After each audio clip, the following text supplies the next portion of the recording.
महिला विचार मंच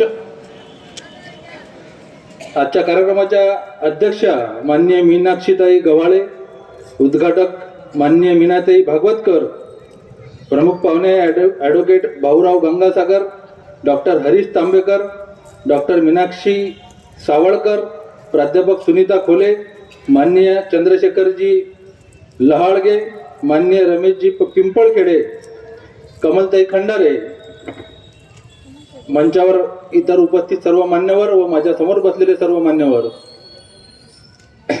आजचा आपला विषय आहे स्वयंघोषित देशभक्तांचे वास्तव. आताच प्रास्ताविकात कमलताईंनी सांगितलं की 2021 साली 26 जानेवारीला दिल्लीत जे किसान आंदोलन चालू होतं, त्या आंदोलनादरम्यान शेतकऱ्यांनी लाल किल्ल्याच्या समोरच्या एका लोखंडी खांबावरती त्यांचा निशान साहेब म्हणजे पिवळ्या रंगाचा झेंडा असतो शिखांचा, तो फडकवला आणि हे जे स्वयंघोषित देशभक्त आहेत सरकार पुरस्कृत यांनी प्रचार सुरू केला की तिरंग्याचा अपमान झाला, राष्ट्रध्वजाचा अपमान झाला, हे लोक देशद्रोही आहेत. अशा प्रकारचा हा प्रचार सुरू असताना त्याला प्रत्युत्तर जे लोक देत होते, आपल्यासारखे चळवळीतले लोक जे प्रत्युत्तर देत होते, ते सांगत होते की नाही असं झालं नाही, समोर एक दुसरा खांब होता, त्या खांबावरती दुसरा झेंडा लावला. पण असं कोणीच म्हणत नव्हतं, कोणीच प्रतिप्रश्न करत नव्हतं की जे लोक आपल्याला आज तिरंग्याबद्दलची देशभक्ती शिकवत आहेत त्या लोकांनी स्वतःच्या कार्यालयावरती, कार्यालयाच्या मुख्यालयावरती, त्यांच्या हजारो शाखांवरती कधीच तिरंगा झेंडा फडकवला नाही, असं कोणीच बोललं नाही. राष्ट्रीय स्वयंसेवक संघाचं जे कार्यालय आहे, जे मुख्यालय आहे, त्या मुख्यालयात गेल्या 2002 पर्यंत म्हणजे भारत स्वतंत्र झाला 1947 साली, 1947 पासून तर 2002 पर्यंत RSSच्या मुख्यालयावरती तिरंगा झेंडा फडकला नाही. ही गोष्ट कुणीच सांगत नव्हतं. मग मला त्याची जाणीव झाली की लोकांना, तुम्हाला, आम्हाला या कट्टरवादाच्या विरोधात लढा द्यायचा आहे, आपल्याला यांच्या विरोधात लढायचं आहे. पण आपल्याकडे हा लढा वैचारिक आहे आणि या वैचारिक लढ्याला लढण्यासाठी आपल्याकडे वैचारिक दारुगोळा नाही, वैचारिक माहिती नाही. जी माहिती आहे ती अधिकृत आहे की नाही हे माहीत नाही. म्हणून मग एका पुस्तकाची निर्मिती या सगळ्या विचारातून झाली. त्या पुस्तकाचं नाव आहे स्वयंघोषित देशभक्तांचे वास्तव, जो आज आपला विषय आहे. आताच मी सांगितलं की RSSच्या मुख्यालयावरती नागपूरच्या 2001 पर्यंत तिरंगा झेंडा फडकला नाही. मग 2002 साली का बरं फडकला? तर 2002 साली राष्ट्र सेवा दलाचे काही युवक होते, 3 जण. त्यांचं नाव होतं बाबा मेंढे, रमेश कळंबे आणि दिलीप चटवानी. या 3 युवकांनी काय केलं, 26 जानेवारी 2021 साली नागपूरच्या RSSच्या कार्यालयावर गेले. 2001 साली नागपूरच्या RSSच्या कार्यालयावर गेले आणि तिथं तिरंगा झेंडा आणि बांबू घेऊन गेले ते की आम्ही आता तिरंगा झेंडा फडकवतो, आम्ही स्वातंत्र्यापासून पाहतो RSSच्या कार्यालयावरती तिरंगा झेंडा फडकत नाही, 15 ऑगस्टला फडकत नाही, 26 जानेवारीला फडकत नाही, म्हणून आज आम्ही इथं तिरंगा झेंडा फडकवायसाठी आलो आहोत. या 3ही युवकांना अटक करण्यात आली, त्यांना पकडण्यात आलं, त्यांना पोलिसांच्या स्वाधीन करण्यात आलं, त्यांच्यावरती खटला चालला. या खटल्याचा निकाल लागला 2012 साली. नागपूरचे जज होते लोहिया म्हणून, त्यांनी त्या खटल्याचा निकाल दिला, त्या 3घांनाही निर्दोष सोडलं आणि त्याचं जे आरोपपत्र आहे, तो आरोपपत्र आणि त्याचं निकालपत्र, त्या निकालपत्रात दिलेलं आहे स्पष्टपणे की त्याच्यासोबत काय काय जप्त करण्यात आलं या 3घांसोबत. तर त्या जप्तीच्या कागदपत्रात स्पष्ट उल्लेख आहे की एक बासा म्हणजे बांबू आणि एक तिरंगा राष्ट्रध्वज. आता तुम्ही मला सांगा, ब्रिटिशांच्या काळात आपण समजू शकतो की तिरंगा झेंडा एखाद्या ठिकाणी लावायला गेले म्हणून गुन्हा दाखल झाला. 2002 साली स्वतंत्र भारतात तिरंगा झेंडा लावला म्हणून गुन्हा दाखल होते, 12 वर्ष केस चालते, त्या बिचारांना मानसिक त्रास होतो. आणि हा तिरंगा न फडकवणारे लोक आज आपल्याला सांगतात की तिरंगा फडकवणं म्हणजे देशभक्ती आहे, तिरंगाचा सन्मान केला पाहिजे. कोण सांगतात? हेच RSSचे लोक, ज्यांच्यावरती बंदी आणली गेली आणि ती बंदी जेव्हा उठवली गेली नेहरूंचं उदारमतवादी धोरण होतं. नेहरूंना असं वाटलं की कोणत्याच संघटनेवरती बंदी नको, म्हणून त्यांनी ती बंदी उठवायला लावली. ही बंदी उठवताना RSS समोर ज्या अटी ठेवल्या गेल्या त्या अटींमध्ये स्पष्ट उल्लेख होता की तुमच्याकडून कधीच राष्ट्रध्वजाचा, राष्ट्रगीताचा आणि राज्यघटनेचा अपमान होता कामा नये. असं कोणाला सांगणार आहेत लोक? जे अपमान करत असतील त्यांना सांगणार आहेत की नाही? त्यांच्या समोर अटी ठेवणार आहेत की नाही? आणि हे लोक आज आपल्याला देशभक्ती शिकवतात. मी पहिल्यापासून सांगतो की अनेक लोक असे होते स्वातंत्र्य लढ्यात की ज्या लोकांनी ब्रिटिशांना घाबरून स्वातंत्र्य लढ्यात सहभाग घेतला नाही. अनेक लोक होते त्यावेळेस. त्याच्यात हे होते हिंदू महासभा, RSSचे लोक हे होते. आपलं त्यांच्यावरती ऑब्जेक्शन अजिबात नाही की तुम्ही स्वातंत्र्य लढ्यात भाग घेतला नाही, अजिबात ऑब्जेक्शन नाही. पण ज्यांनी स्वातंत्र्य लढ्यात भाग घेतला त्यांना तुम्ही शिव्या देता, त्यांची बदनामी करता, त्यांची टिंगलटावाळी करता, ब्रिटिशांना तुम्ही मदत करता आणि आज आम्हाला देशभक्ती शिकवता, याच्यावर आमचं ऑब्जेक्शन आहे. राज्यघटनेबद्दल आता प्रत्येकालाच माहित आहे की यांचा मुख्य अजेंडा काय आहे. संघाचा, कट्टरवाद्यांचा, हिंदुत्ववाद्यांचा मुख्य अजेंडा काय आहे की राज्यघटना बदलायची आहे. राज्यघटनेत त्यांना सोयीस्कर असे बदल करून घ्यायचे आहेत. आणि आता फक्त राष्ट्रध्वजाबद्दल सांगितलं, राज्यघटनेचा वारंवार या लोकांनी अपमान केला. यांना अजिबात राज्यघटना आपली कधीच मान्य नव्हती. ज्यावेळेस राज्यघटना लिहिली गेली त्यावेळेस ऑर्गनायझर नावाचं यांचं मुखपत्र आहे RSSचं, त्या मुखपत्रात सरळ सरळ यांनी लिहून दिलं होतं की या राज्यघटनेत भारतीय संस्कृतीचं कुठलंही प्रतिबिंब पडलेलं नाही. जगात मनु म्हणजे मनुस्मृती ज्यांनी लिहिली त्या मनुच्या कायद्यांची जगात वाहवा होत असताना त्याचं कुठलंही प्रतिबिंब या राज्यघटनेत उमटलं नाही, याच्याबद्दल त्यांनी खेद व्यक्त केला. एक जेरे शास्त्री म्हणून शंकराचार्य होते, त्यांनी तर सरळ लिहिलं होतं की दूध अगर गंगोदक कितीही पवित्र असलं आणि ते जर नालीतून आलं एखाद्या तर त्याला पवित्र मानता येत नाही. त्यामुळे ही राज्यघटना कितीही धर्मशास्त्राला धरून असली, कितीही चांगली असली तर ती डॉक्टर बाबासाहेब आंबेडकरांसारख्या एका महाराने लिहिली असल्यामुळे त्याला पवित्र मानता येत नाही. हे यांचे राज्यघटनेबद्दलचे आणि डॉक्टर बाबासाहेब आंबेडकरांबद्दलचे विचार. आणि हे लोक आपल्याला देशभक्ती शिकवतात. यांचा जो अपप्रचार आपण पाहतो, खोटा प्रचार आपण पाहतो, सोशल मीडिया, IT सेल जे पाहतो, हे आताच नाहीत, हे तेव्हापासून आहेत. ज्यावेळी बाबासाहेबांनी हिंदू कोड बिल आणलं होतं त्या हिंदू कोड बिलाचा प्रचार या लोकांनी कसा केला होता त्या काळात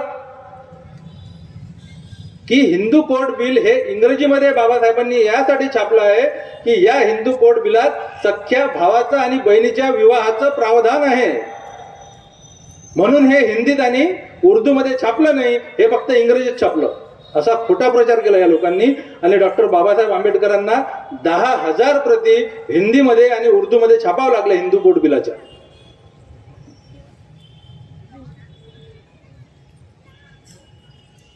आणि यांचं कायम काय तर हे घटना बदलायची का बरं, तर आम्हाला हिंदू राष्ट्र आणायचं आहे.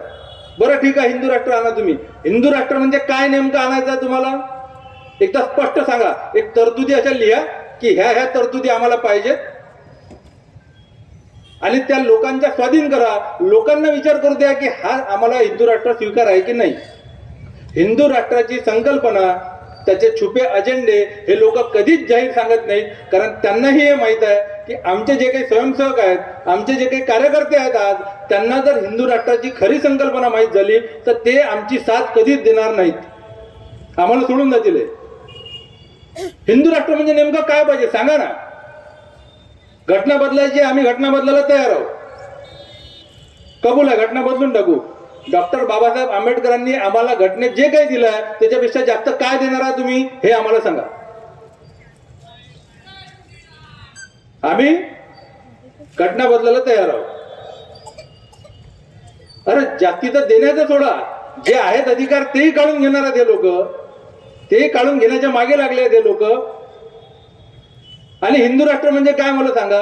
आज जेवढे काही खासदार आपल्या देशात आहेत त्या खासदारांपैकी 95% खासदार हे हिंदू आहेत, देशाच्या सर्वोच्च न्यायालयाचे न्यायाधीश हिंदू आहेत, आपले पंतप्रधान हिंदू आहेत, आपले राष्ट्रपती हिंदू आहेत, आपल्या देशात जेवढे काही राज्य आहेत त्या राज्याचे सगळे जे काही आमदार असतील त्यातले 94.6% आमदार हिंदू आहेत.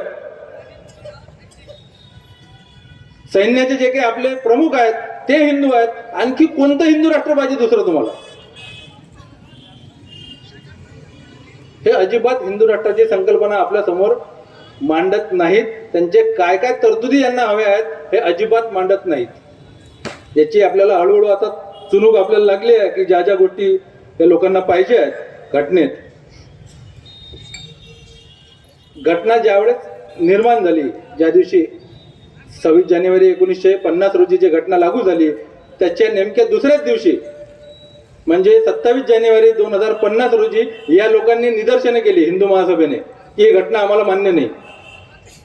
त्याच्यानंतर 8 ऑगस्ट 2014-18 साली दिल्लीमध्ये 2 लोकांनी, अभिषेक शुक्ला आणि दीपक गौर नावाचे 2 युवक होते, या युवकांनी घटना जाळली.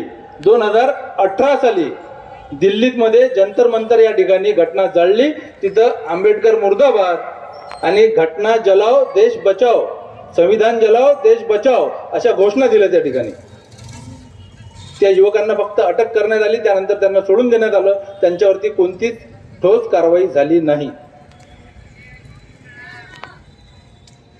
आणि हे अखंड हिंदू राष्ट्रची आज एवढी घोषणा करतात की अखंड हिंदू राष्ट्र पाहिजे. त्याच्याशिवाय आम्ही अखंड हिंदू राष्ट्र म्हणजे काय, आता अफगाणिस्तान, पाकिस्तान, बांगलादेश हे सगळे मिळून आपल्याला अखंड हिंदू राष्ट्र करायचं आहे. आणि आता तो प्रचार असा खोटा केला जातो की जणू काही आपल्या देशात 50% मुस्लिमांची संख्या झाली आहे आणि आता येणाऱ्या काही वर्षात 80-90% होणार आहे आणि आपण हिंदू आता अल्पसंख्य होणार आहोत. अशा प्रकारचा प्रचार सुरू झाला. आपण हे लक्षात घेतलं पाहिजे की आपल्या देशात सद्यस्थितीत 14.2% मुस्लिम आहेत. किती? 14.2%. आणि 80% आपल्या देशात हिंदू आहेत. 14.2% मुस्लिम आहेत, 80% हिंदू आहेत आणि इतर 5.5% बाकी सगळे आले. बरोबर आहे. मग हिंदू राष्ट्र यांना पाहिजे. हे हिंदू राष्ट्र जर का अफगाणिस्तान, पाकिस्तान, बांगलादेश हे सगळं मिळून जर करायचं असतं यांना, हे जर सगळं मिळून केलं तर आपल्या देशात 40% मुसलमान होतात, किमान 40%. हे 14.5% मुस्लिम यांना सहन होत नाहीत. 40% मुस्लिम सहन करणार आहेत काही लोक. आज जे आपल्या देशात सरकार आलेलं आहे ते बहुमतात आहे आणि ते बहुमत किती टक्क्याचे मतं घेऊन आलं? 33% मतं घेऊन हे सरकार बहुमतात आलेलं आहे. 33% मतं घेऊन 40% जर मुस्लिम झाले या देशात, कोणाचं सरकार राहील तर मला सांगा तुम्ही. आणि कायम फाळणीसाठी दोष द्यायचा, फाळणीसाठी जबाबदार धरायचा महापुरुषांना की त्यांनीच फाळणी केली, गांधींनी, नेहरूंनी, पटेलांनी, यांना दोष द्यायचा. पण तुम्ही फाळणी थांबवण्यासाठी काय केलं हे सांगा ना. तुम्हाला फाळणी पाहिजे नव्हती की नाही? मग तुम्ही किती आंदोलनं केले फाळणी नाही झाली पाहिजे म्हणून? किती उपोषणं केले, किती अर्ज दिले? तुम्हाला जर माहित होतं की हा एखादा उपाय आहे की हा उपाय जर केला तर फाळणी आपली टाळणं शक्य आहे, तुम्ही गांधी, नेहरू, पटेलांना, आझादांना, जे काही नेते होते आपल्या देशाचे, त्यांच्याकडे गेले का की हा उपाय केला तर फाळणी थांबू शकते आपल्या देशाची? ते फाळणी थांबवणं सोडा. डॉक्टर राजेंद्र प्रसादांनी पटेलांना लिहिलेलं पत्र आहे. त्या पत्रात डॉक्टर राजेंद्र प्रसाद असं लिहितात की मला अशी माहिती मिळाली आहे की हे RSSचे लोक, पत्र आहे अजूनही, की हे RSSचे लोक हिंदू मोहल्ल्यात जातात, मुस्लिमांचा वेश परिधान करून त्या ठिकाणी हिंदूंवरती हल्ले करतात आणि पळून येतात आणि मुस्लिम भागात जातात, हिंदूंचा वेश परिधान करून हल्ले करतात आणि पळून येतात, जेणेकरून दोन्ही समाजामध्ये भांडणं लागले पाहिजे, वाद झाले पाहिजे. याच्यामुळे मोठा बखेडा निर्माण होऊ शकतो. याच्याकडे आपण लक्ष दिलं पाहिजे. हे डॉक्टर राजेंद्र प्रसादांनी पटेलांना लिहिलेलं पत्र आहे. म्हणजे जेव्हा फाळणी होत होती, ही फाळणी थांबवण्याच्या जागी हे अजून फाळणी झाली पाहिजे, फाळणीला अनुकूल वातावरण तयार झालं पाहिजे, दंगे आणखी भडकले पाहिजे, अशा प्रकारचं वातावरण या RSS वाल्यांनी आणखी तयार केलं. आणि हे आज आम्हाला काय सांगतात, फाळणी व्हायला नको होती. त्यासाठी दाखले कोणाचे? सावरकरांचे, अखंड हिंदू राष्ट्राचे प्रणेते सावरकर. मग सावरकरांनी त्यावेळेस कोणाकोणाला पत्र लिहिली, काय काय लिहिलं, काय काय त्यांचं म्हणणं होतं हे कोणीच सांगत नाही. सावरकरांनी द्विराष्ट्रवादाचा सिद्धांत सर्वात प्रथम मांडला. सावरकरांनी सांगितलं की या देशात दोन राष्ट्र आहेत, त्यांना एक समजण्याची चूक आपण करू नये. हिंदूंचं राष्ट्र आणि मुस्लिम राष्ट्र असे दोन राष्ट्र आहेत, असा सावरकरांनी सिद्धांत मांडला. त्यानंतर सावरकरांनी इंग्लंडच्या राणीला पत्र लिहिलं. त्या पत्रात सावरकर लिहितात की या जगात फक्त एकच हिंदू नरेश आहे, तो नेपाळचा राजा आहे. त्या नेपाळच्या राजाला आपण हा संपूर्ण भारत देश त्याच्या स्वाधीन केला पाहिजे. हे सावरकरांनी पत्र लिहिलं इंग्लंडच्या राणीला.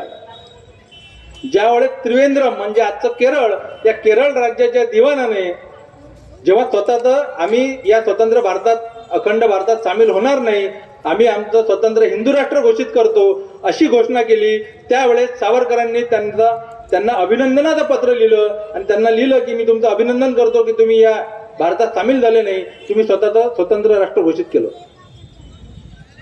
या सावरकरांनी पंजाबचे तारासिंग नावाचे मोठे नेते होते त्या काळातले, त्यांना पत्र लिहिलं आणि त्यांना सांगितलं की तुम्ही या अखंड भारतात सामील होऊ नका, तुमचं शिखिस्तान नावाचं नवीन राष्ट्र घोषित करा, तुम्ही वेगळं राष्ट्र घोषित करा, या भारतात नका सामील होऊ.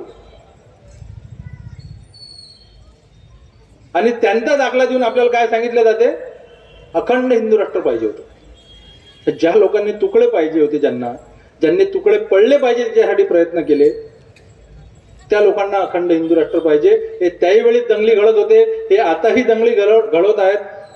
पहिले काय केलं या लोकांनी, हिंदू मुस्लिम यांच्या ज्या संघटना आहेत, कट्टरवादी संघटना फक्त मुस्लिम देशावर आधारित आहेत, या वाढल्या फक्त मुस्लिम देशावरती. समजा जर मुस्लिम नावाचा धर्म जो आहे तोच अस्तित्वात नसता तर ह्या संघटना आज अस्तित्वात नसत्या.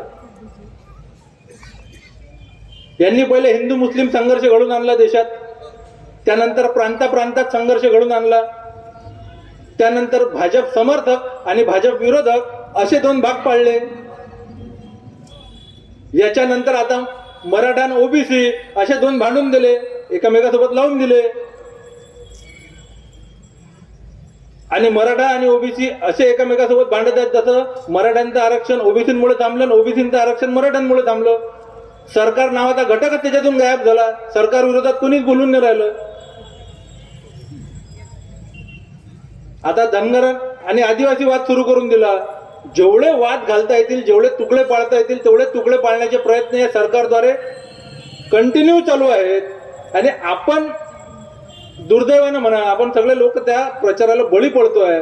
आपले चांगल्या नातेवाईकांमध्ये संबंध खराब होऊन राहिले, आपल्या मित्रांमध्ये संबंध खराब होऊन राहिले आहेत या गोष्टींमुळे. चिल्लर गोष्टी आहेत या, पण यांचं पहिल्यापासून राजकारणच द्वेषावर आधारित आहे. त्यामुळे हे लोक फक्त आणि फक्त द्वेषच पेरणार आहेत या देशात.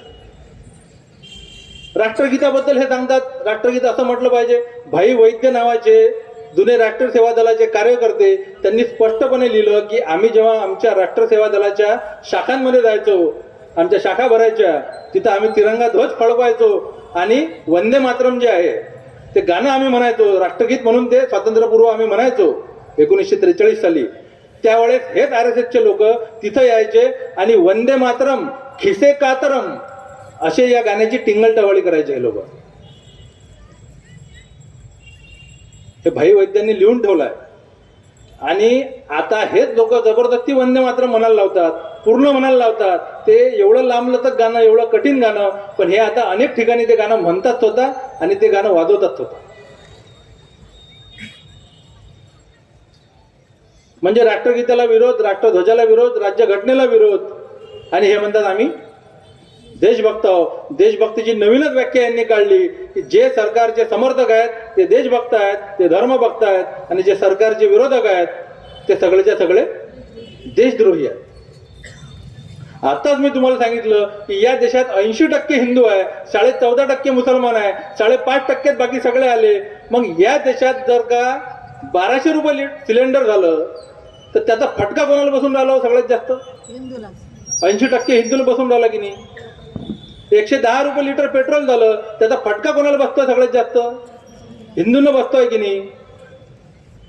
बेरोजगारी प्रचंड वाढली, उच्चांक गाठला. कोणाचे पोरं सगळ्यात जास्त बेरोजगार होऊन राहिले? हिंदूचेच पोरं.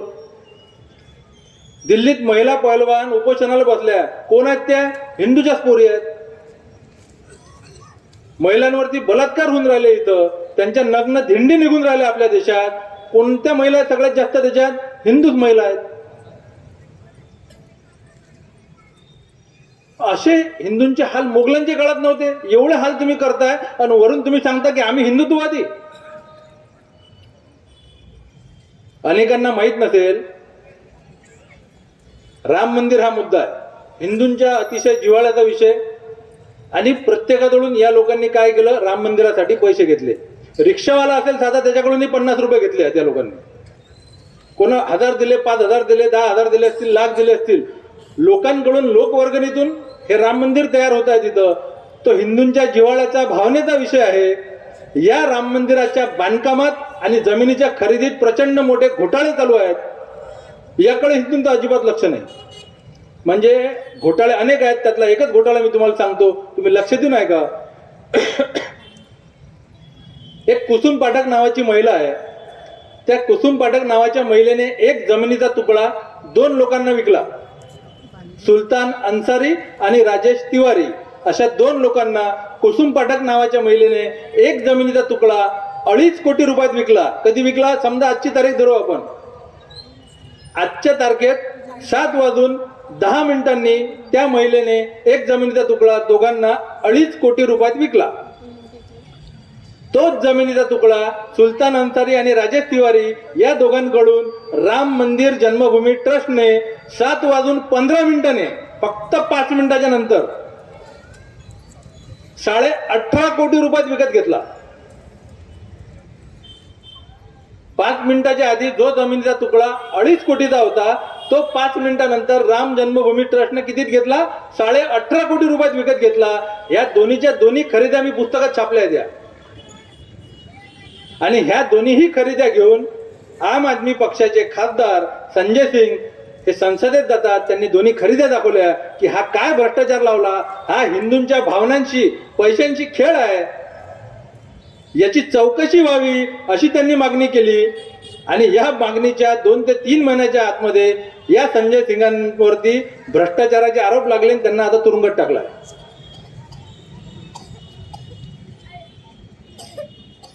हा हिंदूंच्या भावनेचे खेळणे हे हिंदूंना दिसत नाही. मंदिरातलं सोनं पितळ होते हे हिंदूंना दिसत नाही. 88,000 कोटी रुपये या भारताच्या 3 छापखान्यातून निघतात. 88,000 कोटी रुपये आणि ते रिझर्व्ह बँकेत पोहोचतच नाही, ते मध्येच गायब होतात. याची चौकशी होत नाही. आताची घटना आहे, मागच्या वर्षीची 2022ची घटना आहे. देशाच्या छापखान्यातून निघाले 88,000 कोटी रुपये आणि रिझर्व्ह बँकेत पोहोचलेच नाही. कोणालाच वाटत नाही याची चौकशी व्हावी किंवा हा भ्रष्टाचार आहे म्हणून. किती कमालाची गोष्टी आहेत. आणि आज जो काही आपल्या देशात राज्यकारभार चालू आहे किंवा एक राज्य एक निवडणूक वगैरे, एक देश एक निवडणूक, अशा ज्या काही प्रकरणं चालू आहेत, याची जे मुहूर्तमेढ रोवल्या गेली किंवा याची जी सुरुवात झाली, आज जे काही आपल्या देशात घडून राहिलं हे सगळं घडून राहिलं. गोळवलकरांनी एक पुस्तक लिहिलं आहे. माधव गोळवलकर हे संघाचे दुसरे सरसंघचालक यांनी एक पुस्तक लिहिलं आहे विचारधन नावाचं. ते इंग्लिशमध्ये बंच ऑफ थॉट्स नावानं आहे आणि हिंदीमध्ये विचार नवनीत या नावानं आहे. त्यातल्या मी 2 ओळी फक्त मी तुम्हाला वाचून दाखवतो. या विचारधनमध्ये त्यांनी लिहिलं आहे की आपल्या देशाच्या घटनेतून संघ राज्याची संपूर्ण चर्चा कायमची समाप्त करून टाकावी. एका राज्याच्या म्हणजेच भारताच्या अंतर्गत अनेक स्वायत्त किंवा अर्धस्वायत्त राज्यांचे अस्तित्व संपून टाकावे आणि एक देश एक राज्य एक विधानमंडळ एक शासन संस्था जाहीर करणे हे या उद्दिष्टपूर्तीच्या दिशेने टाकलेले सर्वात महत्त्वाचे आणि प्रभावी पाऊल असेल. यासाठी देशाची संघराज्यात्मक घटना बदलून एकात्म शासन पद्धतीची घटना तयार करावी. हे गोळवलकरांनी बंच ऑफ थॉट्स मध्ये त्यावेळेस लिहून ठेवलंय. आणि त्याच दिशेनं आज जे काही आपल्या देशात ज्या काही घडामोडी घडून राहिल्या ते त्याच दिशेनं सगळ्या घडामोडी घडून राहिल्यात. मागे तुम्ही ऐकलं असेल की ह्या गोष्टी येतात कुठून यांच्या डोक्यात. कोश्यारींनी मागे एक वक्तव्य केलं होतं की छत्रपती शिवाजी महाराज आता जुने आदर्श झाले, आता नवीन आदर्श नितीन गडकरी आहेत, असं एक त्यांचं वक्तव्य होतं. आणि सगळ्यांना आश्चर्य वाटलं की या माणसाला हे कुठून सुचलं वा, मध्येच कुठून यांना धसकट काढलं काही हे. तर हे आपण लक्षात घेतलं पाहिजे की सावरकरांनी लिहून ठेवलंय हे. सावरकरांचा समग्र सावरकर खंड 6 यामध्ये सावरकरांनी लिहून ठेवलं आहे. त्यात एक नाटक लिहिलं आहे त्यांनी, त्या नाटकातला जो संवाद आहे त्याच्यात सावरकरांनी असं लिहिलं आहे की छत्रपती शिवाजी महाराज हे आता जुने आदर्श झाले, नवीन आदर्श आता वेगळे आहेत. छत्रपती शिवाजी महाराजांचे चरित्र ऐकून ऐकून तुमचे कान आता किटले असतील. छत्रपती शिवाजी महाराजांच्या तलवारीपेक्षा आमच्या नरू न्हाव्याचा वस्तारा जास्त तळपतो. हे सावरकरांनी लिहून ठेवलेलं आहे छत्रपती शिवाजी महाराजांबद्दल. एवढंच नाही तर बाकीच्या गोष्टी तुम्हाला माहित आहेत की काकतालीय न्यायाप्रमाणे म्हणजे कावळा बसायची आणि डांग तुटायची, म्हणजे योगायोगानं छत्रपती शिवाजी महाराज राज्य झाले आणि त्यांच्याकडे राज्य आलं. हे सावरकरांनी छत्रपती शिवाजी महाराजांबद्दल लिहून ठेवलं आहे. आणि हे कुठेतरी त्यावेळेस लिहिलेल्या गोष्टी आज या लोकांच्या डोक्यात येतात. हे लोक नवीन पद्धतीने आपल्या समोर मांडतात आणि महापुरुषांचा वापर करण्यात हे लोक एकदम पटाईत आहेत, एकदम पटाईत. म्हणजे आता भिडे नावाच्या एका गृहस्थानं मध्यंतरी महात्मा फुलेंबद्दल अत्यंत गलिच्छ शब्दात वक्तव्य केलं. आपल्या महापुरुषांबद्दल वाईट बोलला तो माणूस. आणि तो बोलताना त्यानं काय केलं, एक गोष्ट की तिरंगा झेंडा हा आपला नाही, तिरंग्याला विरोध करायचा आहे, भगवा आपला झेंडा आहे, हे लोकांमध्ये ठासवायचा आहे. याच्यासाठी काय केलं, महापुरुषाच्या नावाचा वापर कसा करायचा त्याचा व्हिडिओ बघा तुम्ही, आजही युट्यूबवर आहे. शिवबाचा संगमा आला आहे, हा तिरंगा आपला नाही, आपला भगवा ध्वज आहे. छत्रपती शिवाजी महाराजांचा सांगावा, शिवबाचा सांगावा आला आहे. म्हणजे शिवाजी महाराजांचं नाव मदत घालायचं कशासाठी, तिरंग्याला विरोध करायसाठी, भगव्याला समर्थन करायसाठी. मग का बरं सावरकरांचा सांगावा आला आहे असं का बरं आठवत नाही तुम्हाला त्यावेळेस, हेडगेवारांचा सांगावा आला आहे असं का बरं आठवत नाही तुम्हाला त्यावेळेस. बहुजनांचे डोके माथे भडकवण्यासाठी तुम्ही बहुजन महापुरुषांचं नाव घेता आणि ज्यावेळेस सन्मान द्यायची वेळ येते त्यावेळेस तुम्ही तुमचे महापुरुष, जे महापुरुषही म्हणणं त्यांना गुन्हा आहे, अशा लोकांना तुम्ही सन्मान देता. याला काय म्हणावं आपण. आणि आपले लोक त्या गोष्टींना बळी पडतात.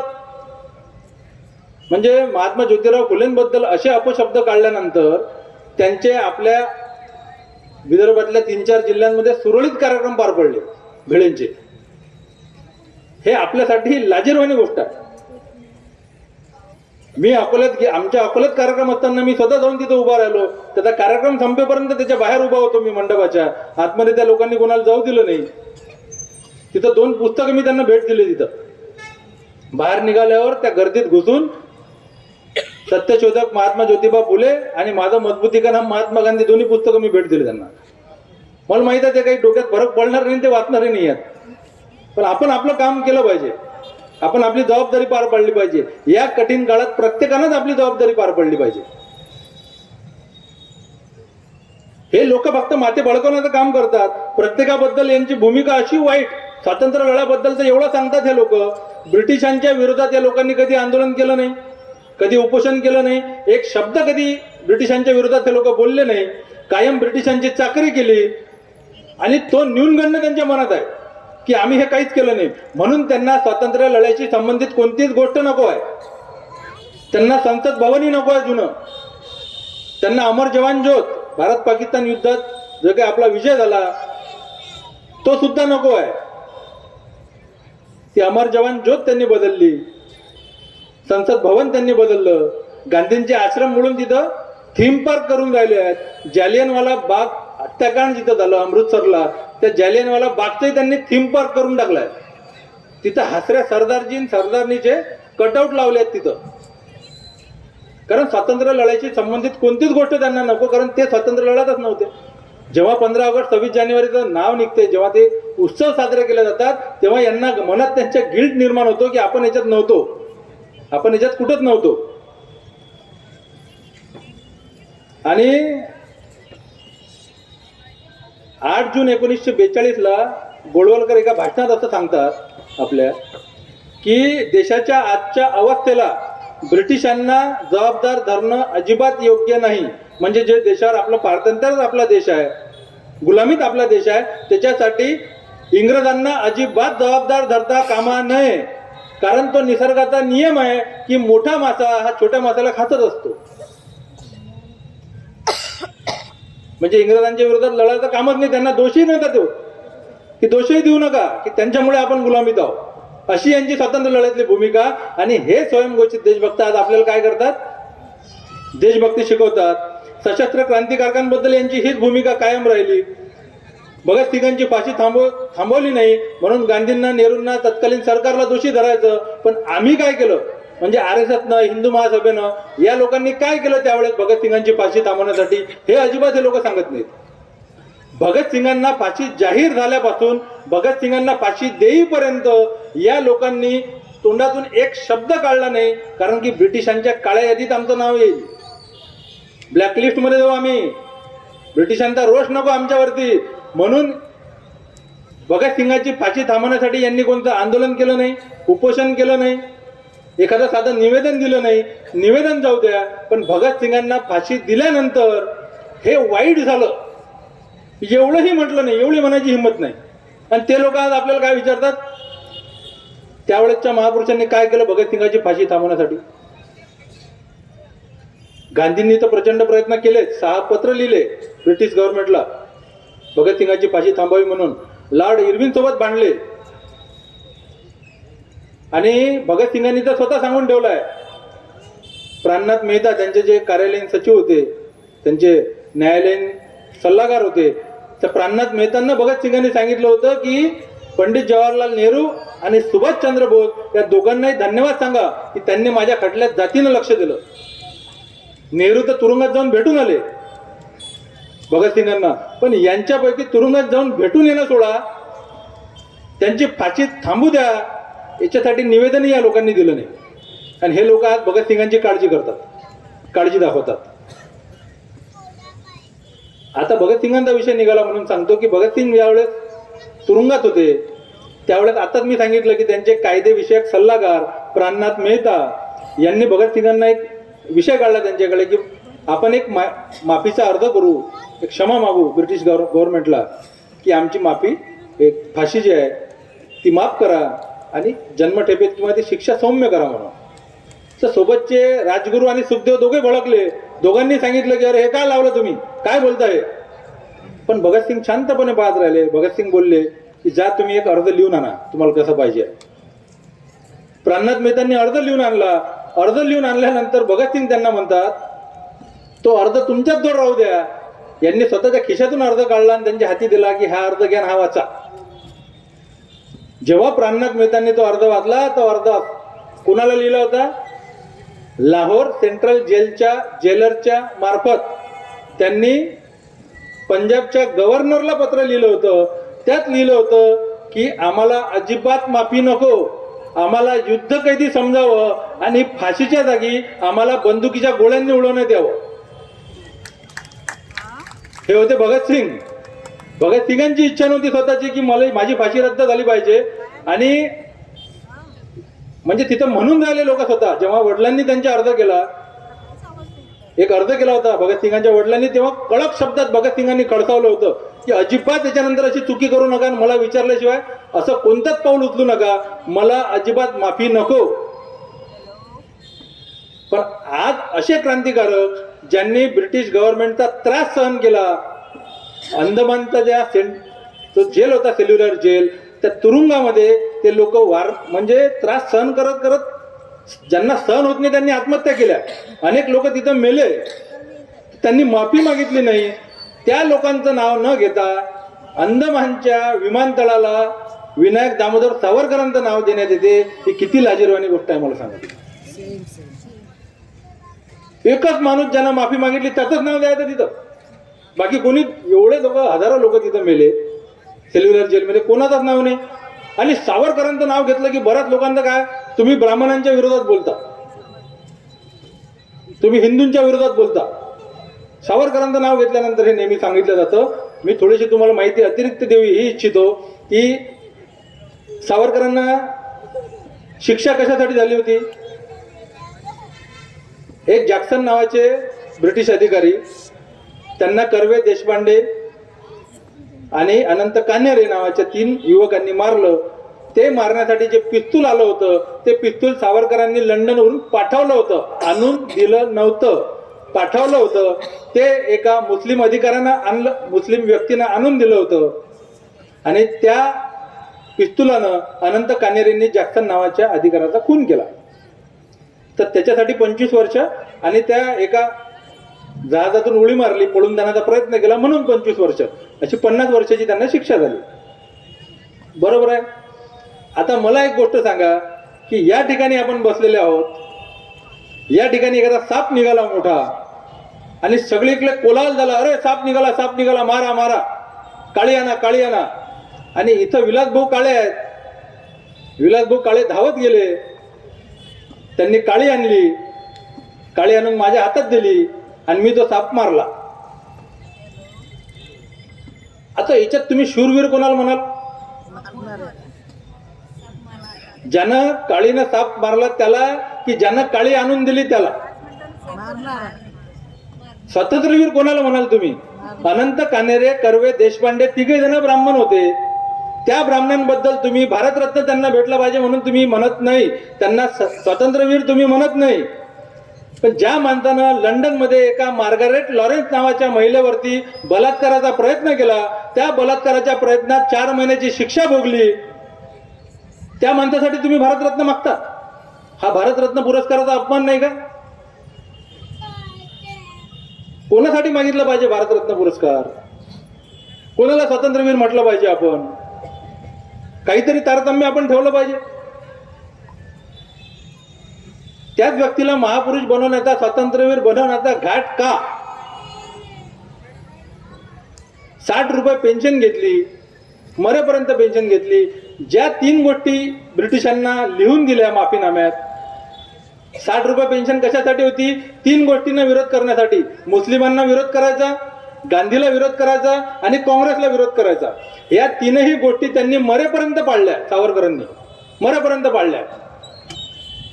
अनेक लोक काय करतात, सावरकरांचा उल्लेख करताना सांगतात की त्यांच्या स्ट्रॅटजीचा भाग होता की बा ब्रिटिशांना माफीनामा लिहायचा, बाहेर सुटायचं आणि आपण आपलं काम करायचं.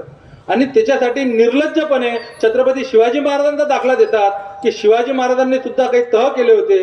पण त्या मूर्खांना मी हे सांगू इच्छितो की छत्रपती शिवाजी महाराजांनी जेव्हा केव्हा तह केला असेल, जेवढे केवढे किल्ले गमावले असतील तहात, त्याच्यापेक्षा जास्त किल्ले तो तह झाल्यानंतर पुन्हा कमावले, पुन्हा मोगलांच्या विरोधात सातत्यानं लढत राहिले मरेपर्यंत.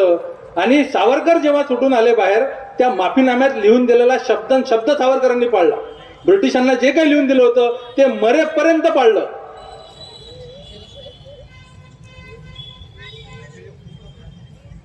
अशा माणसाला कसं काय तुम्ही स्वातंत्र्यवीर म्हणू शकता. हे स्वयंघोषित देशभक्त हात आपल्या डोक्यावर बसू पाहत आहेत, हे यांचे आदर्श आहेत. गोडसे सारखा व्यक्ती यांचा आदर्श आहे. गांधी गोडसे या फंदात मी पडत नाही, त्याच्यात मी बोलत नाही. पण किमान गोडसेला देशभक्त जेव्हा तुम्ही म्हणता, तेव्हा गोडसेचा एखादा इंग्रजांच्या विरोधातला एखादा लेख तुम्ही दाखवा, एखाद्या इंग्रज अधिकाऱ्यावर केलेला हल्ला तुम्ही दाखवा. खून की नदियां बह जाएंगी लेकिन पाकिस्तान लेके रहेंगे असं बोलून डायरेक्ट ऍक्शन प्लॅनची घोषणा करणाऱ्या मोहम्मद अली जिनावरती किंवा मुस्लिम लीगच्या अधिकाऱ्यांवरती एखादा हल्ला दाखवा, त्यांच्या विरोधात एखादा शब्द बोललेला दाखवा. कोणत्या अर्थाने तुम्ही देशभक्त म्हणता त्याला. एका 80 वर्षाच्या म्हाताऱ्याला मारलं म्हणून देशभक्त कुणाला म्हणाल. ब्रिटिशांच्या विरोधात जो लढला, जो मुस्लिम लीगच्या विरोधात फाळणी नको म्हणून लढला, फाळणी केली म्हणून गांधींची हत्या केली, ठीक आहे, मान्य आहे, मला काही हरकत नाही. मग आता मला सांगा, इंदिरा गांधीच्या नेतृत्वात जेव्हा पाकिस्तानचे 2 तुकडे केले भारताने, बांगलादेश आणि पाकिस्तान. पाकिस्तानचे 2 तुकडे केले, बांगलादेश वेगळा केला पाकिस्तानपासून. त्यावेळेस एक शिमला करार झाला 1972 साली. त्या शिमला करारात असं ठरलं होतं की या भारत पाकिस्तान युद्धात 71च्या 96,000 पाकिस्तानी सैनिक आपल्या इथं कैदी म्हणून धरले गेले होते. शरण आले होते ते लोक पाकिस्तानी सैनिक. किती? 96,000 सैनिक. मग त्या शिमला करारात असं ठरलं की या 96,000 सैनिकांना आपण जे भारतात आश्रय दिला आहे, शरण दिली आहे, त्याचा जो खर्च आहे त्या 96,000 सैनिकांचा तो पाकिस्तानने द्यायचा 110 कोटी रुपये. 110 कोटी रुपयाचा तो खर्च होता. हे कधीची घटना? शिमला करार कधी झाला? इंदिरा गांधींच्या काळात. पाकिस्तानचे 2 तुकडे झाले, शिमला करार झाला, 110 कोटी रुपये पाकिस्तानकडून आपल्याला घेणं आहेत या सगळ्यांचं पालन पोषणासाठी. त्यानंतर सरकार आलं 78 साली. मोरारजी देसाईंचं, जनसंघाचं मोरारजी देसाई हे पंतप्रधान झाले आणि परराष्ट्र मंत्री होते अटल बिहारी वाजपेयी. या दोघांनी म्हणजे या सरकारने मिळून पाकिस्तानचे 110 कोटी रुपये माफ करून टाकले. ते 96,000 सैनिक परत पाठवून दिले पाकिस्तानात, सोडून दिलं त्यांना. मग गांधीजी तुम्ही 55 कोटीसाठी तुम्ही गांधीची हत्या करता. या दोघांचं का बरं काही केलं नाही तुम्ही? 110 कोटी रुपये माफ केले पाकिस्तानचे, त्यांच्या सैनिकांना सोडून दिलं.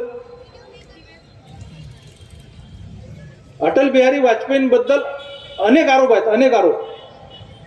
मी त्या पुस्तकात सविस्तर दिले. आपल्याकडे आता वेळ जास्त नसल्यामुळे मी ते सगळ्या गोष्टी घेत नाही. पण त्यांची एक मैत्रीण होती राजकुमारी कौल म्हणून. आणि जेव्हा पंतप्रधान झाले अटल बिहारी वाजपेयी त्यावेळी ती मैत्रीण त्यांच्यासोबत पंतप्रधानाच्या घरात सोबत त्यांच्या राहत होती. जेव्हा अटल बिहारी वाजपेयींचा मृत्यू झाला तेव्हा त्या मैत्रिणीच्या मुलीने, जिला ते मानसकन्या मानत होते, त्या मुलीने त्यांना अग्नी दिला. त्यावेळेस सगळेच लोक, काँग्रेसचे काही प्रतिनिधी, RSSचे प्रतिनिधी, सगळेजण हजर होते. आणि जेव्हा अटल बिहारी वाजपेयींची मुलाखत घेण्यात आली की त्यावेळेस त्यांनी स्पष्टपणे सांगितलं होतं की मी अविवाहित आहे पण ब्रह्मचारी नाही. आणि ही त्यांची वैयक्तिक बाब आहे, त्यांची मैत्रीण, त्यांचं वैयक्तिक आयुष्य आहे, त्याच्याबद्दल आपण ऑब्जेक्शन घेण्याचं कारण नाही. पण त्या मैत्रिणीला घेऊन पंतप्रधान झाल्यानंतर पंतप्रधानाच्या बंगल्यात राहणं, त्यांना सगळे बरेचसे अधिकार देणं, हीच बाब जर दुसऱ्या पक्षाच्या एखाद्या पंतप्रधानानं केली असती त्याच्यावरती कोणत्या पातळीला जाऊन यांनी टीका केली असती तुम्ही विचार करा. कांग्रेस की विधवा, 50 करोड़ की गर्लफ्रेंड, दीदी ओ दीदी,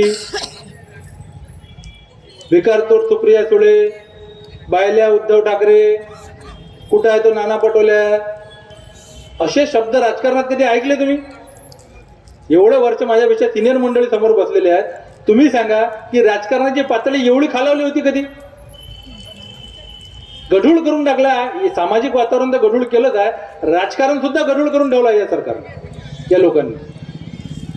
यांचा उद्देशच तो आहे. आणि येणारा 2024 मधली जे काही निवडणूक आहे ती निवडणूक म्हणजे आपल्यासाठी शेवटची संधी आहे. ही जर संधी आपल्या हातातून आपण गमावली, अशा बऱ्याचशा गोष्टी आहेत. त्यातली एक गोष्ट म्हणजे गेल्या 16,000 वर्षांचा इतिहास लिहिण्यासाठी, गेल्या 16,000 वर्षांचा इतिहास पुन्हा लिहिण्यासाठी या केंद्र सरकारने एक समिती नेमली आहे. आता 16 लोकांची समिती आहे. त्या 16 लोकांमध्ये सगळ्यात पहिली गोष्ट एकही महिला नाही. दुसरी गोष्ट, हे 16ही लोक उत्तर प्रदेशातले ब्राह्मण आहेत. तिसरी गोष्ट, या 16 लोकांपैकी एकही माणूस पाली भाषेचा तज्ज्ञ नाही आणि एकही माणूस पुरातत्व खात्याचा तज्ज्ञ नाही. या 16 पैकी 8 लोक संस्कृत भाषेचे तज्ज्ञ आहेत. आता तुम्हाला गेल्या 16,000 वर्षांचा इतिहास जर पुन्हा लिहायचा आहे, त्याचा पुन्हा अभ्यास करायचा आहे, तुम्ही काय केलं पाहिजे? पुरातत्व खात्याचे तज्ज्ञ लागतील की नाही? पाली भाषेचे तज्ज्ञ लागतील की नाही? कोणीही त्याच्यात तज्ज्ञ नाही. हे 16 लोक जो इतिहास आता लिहितील तो इतिहास 2024 नंतर शालेय अभ्यासक्रमात आपल्या देशाच्या समाविष्ट केला जाईल. आणि ते लोक काय इतिहास लिहितील हे तुम्हाला आम्हाला वेगळ्यानं सांगायची गरज नाही. आता कर्नाटकमध्ये त्यांचं सरकार असताना 2च वर्षाच्या आधीची गोष्ट आहे की त्यांनी भगतसिंगांचा धडा काढून त्यात गोळवलकरांचं आणि हेडगेवारांचं भाषण घुसवलं होतं.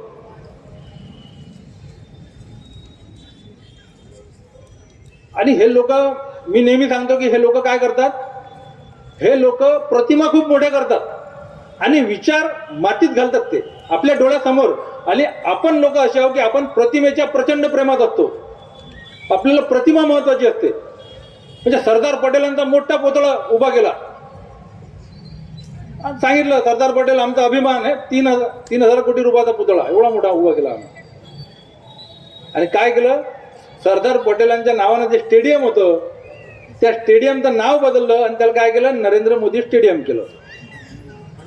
तुम्हाला जर स्टेडियम करायचं आहे त्याच्यापेक्षा मोठं स्टेडियम बांधा, त्याला नाव द्या नरेंद्र मोदी स्टेडियम, काहीच हरकत नाही कोणाची. पण ज्या स्टेडियमचं नाव केव्हा बदलतो आपण, कोणत्याही गावाचं स्टेडियमचं वास्तूचं, जेव्हा एखाद्या परकीय आक्रमणकर्त्याचं नाव आहे त्याला, ज्याने आपल्या देशाचं नुकसान केलं आहे, जो आपल्या देशासाठी राष्ट्रविघातक होता, अशा माणसाचं नाव बदलून आपण आपल्या देशातलं आपल्याला वाटते ते नाव ठेवतो. म्हणजे सरदार पटेल यांच्या लेखी कोण होते, सरदार पटेलांनी यांच्यावरती बंदी आणली होती RSS वरती, त्याचा बदला घेतला की काय अशी शंका घेण्यास पुरेपूर वाव आहे. आपल्याला मातीत कसे घालतात हे प्रतिमा, नाव घ्यायचं प्रातस्मरणात गांधीचं आणि गांधीला शिवाय द्यायचे. भगतसिंग सांगायचे, भगतसिंगाची काळजी दाखवायची पण कम्युनिस्ट विचार आणि नास्तिकांच्या विरोधात राहायचं. मी नेहमी सांगतो की दिल्लीला अरविंद केजरीवाल नावाचे मुख्यमंत्री, त्यांनी एक घोषणा केली होती, तुम्हाला सगळ्यांना माहित आहे.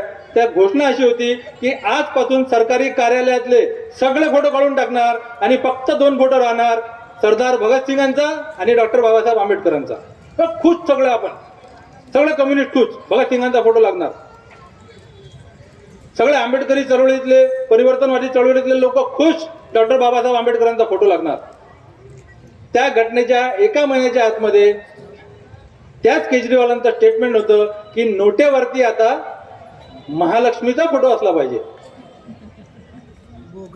भगतसिंग कट्टर नास्तिक, कम्युनिस्ट विचाराचे, फोटो लावला ऑफिसमध्ये, विचार मातीत घातले, नोटेवरती महालक्ष्मीचा फोटो असला पाहिजे.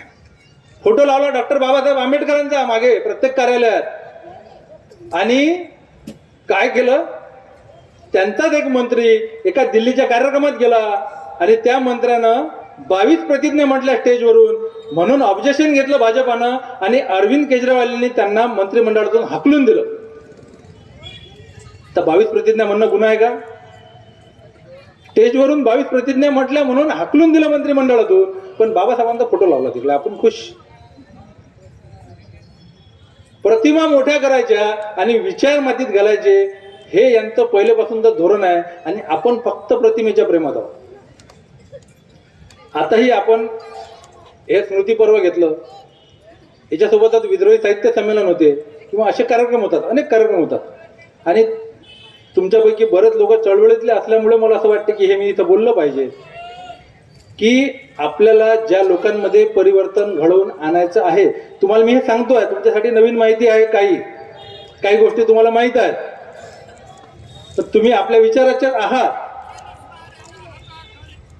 त्यामुळे आपलं टार्गेट जे आहे ना, ते टार्गेट आपलं दुसरं आहे. जे लोक बॉर्डरवरती आहेत, न्यूट्रल आहेत, जे धार्मिकतेकडे वळलेले लोक आहेत, ते आपलं टार्गेट आहे. त्या लोकांना आपल्याला वळवायचं आहे, त्यांच्या कानावरती दुसरी बाजू आपल्याला टाकायची आहे. त्यामुळे असे जेव्हा केव्हा आपण आंदोलन, हे कार्यक्रम घेतो, स्मृती पर्व करतो, आपण संमेलनं करतो, विद्रोही साहित्य संमेलनं करतो, त्यावेळेस आवर्जून आपण स्वामी विवेकानंदांचे विद्रोही विचार मांडले पाहिजेत. तिथं मोठे मोठे स्वामी विवेकानंदांचे कटआउट सुद्धा या सगळ्या महापुरुषांसोबत लावले पाहिजे. तुकारामांचे विद्रोही विचार मांडले पाहिजे, त्यांचे कटआउट आपण लावले पाहिजे. संत रविदासांचे कटआउट आपण लावले पाहिजे, त्यांचे विद्रोही विचार आपण तिथं मांडले पाहिजे. हे जे हायजॅक करून राहिले आहेत, एका संताला, तुकारामांना हायजॅक करतात, स्वामी विवेकानंदांना हायजॅक करतात. त्यांचे खरे विचार आपल्यापर्यंत पोहोचू देत नाहीत. हे खरे विचार आपल्याला त्या लोकांपर्यंत पोहोचले पाहिजे. कारण काय होते, आज आपल्या विचाराच्या एखाद्या वक्त्याचं आपण भाषण ठेवलं तर त्या विचार त्या लोकांना पटलेले आहेत ऑलरेडी. तेच लोक येतात ऐकासाठी, सगळे जास्तीत जास्त तेच लोक येतात. त्यामुळे बऱ्याचदा काय होते की आपण लावलेली एनर्जी, आपण खर्च केलेला पैसा, वेळ याचा जेवढा पाहिजे तेवढा पुरेपूर उपयोग होत नाही. आणि आपण ही तयारी ठेवली पाहिजे की मी तर एवढ्यापर्यंत म्हणतो की आपल्या संघटनांनी नवीन संघटना निर्माण केल्या पाहिजे. त्याच्यात हिंदू सेना वगैरे असे नावं ठेवा आणि धार्मिक कार्यक्रमांमध्ये जाऊन ह्या गोष्टी सांगा. तिथं सांगण्याची गरज आहे. त्या लोकांच्या कानावर ह्या गोष्टी पडत नाहीत कधी. आपल्या लोकांना बरेचसे कळलं आहे ते. डॉक्टर बाबासाहेब आंबेडकरांचे जिथं जिथं व्याख्यानं असतात त्या वक्त्यांना आवर्जून मी सांगत असतो की बाबांनो, डॉक्टर बाबासाहेब आंबेडकरांनी दलितांसाठी काय केलं हे अजिबात सांगू नको. प्रत्येक दलिताला माहीत आहे, त्याच्या रक्तात ते एकदम भिरून गेलं ते की बाबासाहेबांनी आमच्यासाठी काय केलं, बाबासाहेबांनी इतर जाती धर्मासाठी काय केलं, हिंदूसाठी काय केलं हे तू सांग. हे सांगायची गरज आहे ना. हे सांगतात की दलितांसाठी, अरे ते सगळ्यांना माहीत आहे दलितांसाठी काय केलं, दलितांना माहीत आहे सगळ्या. आंबेडकरी चळवळीतल्या लोकांना माहीत आहे. हिंदूंसाठी काय केलं हे सांगितलं पाहिजे. कारण आज मी जे सांगितलं की ज्या त्या गोष्टीचा फटका 80% हिंदूंना बसतोय. आणि जेव्हा तुम्ही म्हणता की या देशात सामान्य माणसाला त्रास आहे, कुणालाच वाटत नाही आपल्याला त्रास आहे, तुम्ही म्हणा हिंदूंना त्रास आहे, अरे हो आपल्याला त्रास आहे वाटते थोडा, अशी मानसिकता झाली आहे लोकांची. त्यामुळे तुम्हाला हिंदूंना कशा प्रकारचा त्रास आहे, हिंदूंचा कसा छळ चालू आहे, हिंदूंची कशी पिळवणूक चालू आहे, कसे खिशातून पैसे काढणं चालू आहेत हिंदूंच्या, हे तुम्ही सांगितलं पाहिजे आवर्जून. हा जो राम मंदिराचा मी घोटाळा सांगितला, हा आवर्जून तुम्ही सांगितला पाहिजे प्रत्येक जागी. 2500 कोटी रुपये दंड वसूल केला SBI बँकेनं. कोणाकडून केला? मिनिमम बॅलन्स जे लोक आपल्या खात्यात ठेवू शकत नाही त्या लोकांकडून. आता मला सांगा, मिनिमम बॅलन्स किती आहे? 5000 रुपये. ग्रामीण भागासाठी 3000 रुपये. मग हे 2500 कोटी रुपये कोणाकडून वसूल केले? मोठ्या मोठ्या उद्योगपतीचा, अंबानी अदानीचा प्रॉब्लेम आहे का 5000 रुपये खात्यात ठेवू शकत नाही? कोणाचा प्रॉब्लेम आहे? जो बिचारा 8,000 रुपये 5,000 रुपये महिन्याची मजुरी कमवते, तो कुठून 5000 रुपये आपल्या खात्यात ठेवणार आहे? अशा गरिबांच्या खिशातून तुम्ही 2500 कोटी रुपये काढता. शिक्षणाच्या शैक्षणिक पुस्तकांवरती, वही पेन पाट्या पुस्तकावरती, दह्यावरती, दुधावरती टॅक्स लावता. आणि तिकडे 68,000 कोटी रुपये तुम्ही माफ करता मोठ्या मोठ्या उद्योगपतींचे. शेतकऱ्यांना छळता. महिलांची तर स्थिती तुम्हाला सांगण्याची गरज नाही आज काय आहे तर. पण हे सगळे हिंदूंचे हाल सांगणार कोण? या लोकांना सांगण्याची आज गरज आहे. आणि यांचा एक आणखी प्रचार, तुम्ही लागलं तर काही जणांकडे कागद पेन असेल तर त्यांना नोट करून घ्या की गोरक्षण हा जो विषय आहे यांचा, हिंदूंचे माथे भडकवण्यासाठी गोरक्षण हा मुद्दा प्रचंड ताकदीनं ते लोक मांडतात. आणि आपण लक्षात घेतलं पाहिजे की गोरक्षण हा यांचा धर्म नाही, हा यांचा धंदा आहे. गोरक्षण हा धंदा आहे. आता गोरक्षण याच्यासाठी मी म्हणतो धंदा आहे की गोहत्या करणं हे पाप आहे म्हणतात. आणि जे काही आपल्या इथं कत्तलखाने आहेत आपल्या देशात, ते कोणाचे कत्तलखाने आहेत? सगळ्यात मोठे 5 कत्तलखाने सांगतो, त्याचं नाव सांगतो, त्याच्या मालकाचं नाव सांगतो. सगळ्यात मोठा कारखाना आहे अल कबीर, त्याचे मालक आहेत सतीश सबरवाल. दुसरा आहे अरेबियन एक्सपोर्ट, त्याचे मालक आहेत सुनील करन. तिसरा आहे MKR एक्सपोर्ट, त्याचे मालक आहेत मदन एबट. चौथा आहे PML एक्सपोर्ट, त्याचे मालक आहेत AS बिंद्रा. आणि पाचवा आहे अश्विनी एक्सपोर्ट, त्याचे मालक आहेत राजेंद्रन. हे सगळेच्या सगळे हिंदू आहेत. इथं लाखो गाई रोज कापल्या जातात. याच्यावरती अजिबात ऑब्जेक्शन नाही घेत कोणी, आणि कोणीच म्हणत नाही की हे कत्तलखाने बंद करा. पण जे बिचारे गरीब लोक 1-2 ढोरं मारतात खायसाठी, त्यांच्यावरती हे तुटून पडतात. कारण ते सब टार्गेट आहेत, ते कधी प्रतिकार करू शकत नाही. मोदीजी जेव्हा गुजरातचे पंतप्रधान नव्हते, हे गुजरातचे मुख्यमंत्री नव्हते, तेव्हा 2001-2 साली गुजरातमधून 10,600 टन गोमांस निर्यात होत होतं. आणि मोदीजी जेव्हा गुजरातचे मुख्यमंत्री झाले तेव्हा 2010-11 साली 22,000 टन गोमांस निर्यात होत होतं. मोदीजी जेव्हा आपल्या देशाचे पंतप्रधान नव्हते त्यावेळेस अत्यंत कमी गोमांस आपल्या इथून निर्यात होत होतं आणि यांनी आरोप केला होता मनमोहन सिंगांवरती की हे गुलाबी क्रांती घडून राहिले. पण मोदीजी पंतप्रधान झाल्यानंतर या आपला जो देश आहे तो गोमांस निर्यातीत सर्वात मोठा देश बनला आहे. 50% निर्यात एकूण निर्यातीच्या फक्त आपला भारत करते. ह्या सगळ्या गोष्टी काय करतात हे लोक? ह्या सगळ्या गोष्टीचा वापर करतात फक्त तुम्हाला आम्हाला भडकून द्यासाठी, आपले डोके भडकवण्यासाठी आणि स्वतःला देशभक्त सिद्ध करण्यासाठी. खरे देशभक्त आपण आहोत. आणि यानंतर प्रत्येकाला हात जोडून विनंती आहे की कोणीच यांच्या प्रश्नाचं अजिबात उत्तर द्यायचं नाही. यांना आता प्रतिप्रश्न करणं शिका. प्रत्येक गोष्टीत त्यांना प्रतिप्रश्न करा. हे जी काही माहिती आहे ती माहिती मी थोडक्यात सांगितली, डिटेलमध्ये मी पुस्तकात दिली आहे. पुस्तकं इथं विक्रीसाठी आहे उपलब्ध.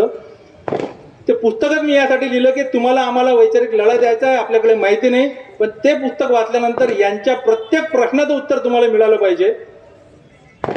आणि तुम्ही कोणत्याही डिबेटमध्ये जाऊन बसले तर यांच्यासोबत तुम्ही वैचारिक लढा देऊ शकले पाहिजे, म्हणून ते पुस्तक लिहिलं आहे. आजच्या या स्मृती पर्वाचे आयोजक, आजच्या या सत्राचे आयोजक संत शिरोमणी रविदास महाराज महिला मंच आणि सर्व आयोजकांचे मला इथं बोलवल्याबद्दल मी आभार मानतो आणि इथंच माझे 2 शब्द थांबवतो. धन्यवाद.